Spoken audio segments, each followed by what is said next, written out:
തൃശൂർ കോർപ്പറേഷനിൽ വൈദ്യുതി ബില്ലിൽ വിവേചനമെന്ന ഓഡിറ്റ് റിപ്പോർട്ട്.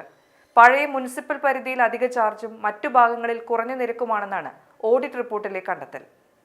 പഴയ മുനിസിപ്പൽ പരിധിയിലെ 1 മുതൽ 32 വരെയുള്ള വൈദ്യുത ഗാർഹിക ഉപഭോക്താക്കൾക്ക് ഉയർന്ന നിരക്കും KSEB വൈദ്യുതി വിതരണം ചെയ്യുന്ന 33 മുതൽ 52 വരെയുള്ള വൈദ്യുത ഗാർഹിക ഉപഭോക്താക്കൾക്ക് കുറഞ്ഞ നിരക്കുമാണ് ഈടാക്കുന്നതെന്ന് ഓഡിറ്റ് റിപ്പോർട്ടിൽ പറയുന്നു. കോർപ്പറേഷൻ വൈദ്യുതി വിഭാഗം കോടിക്കണക്കിന് രൂപ കുടിശ്ശികയുള്ളവരുടെ തുക പിരിച്ചെടുക്കുന്നതിൽ ഗുരുതരമായ കൃത്യവിലോപമാണ് നടത്തിയിട്ടുള്ളതെന്ന് ഓഡിറ്റ് റിപ്പോർട്ട് പറയുന്നു. സാധാരണക്കാരായ ഉപഭോക്താക്കളോട് കോർപ്പറേഷൻ കാണിക്കുന്നത് ഇരട്ട നിലപാടാണെന്ന് കൗൺസിലർ ജോൺ ഡാനിയൽ പറഞ്ഞു. സാധാരണക്കാരുടെ ബില്ല് ഒരു ദിവസത്തേക്ക് മുടങ്ങിയാൽ അവരുടെ ഫ്യൂസ് ഊരുന്ന കോർപ്പറേഷൻ കോർപ്പറേറ്റുകാരോട് കാണിക്കുന്നത് അമിതദയയാണ്.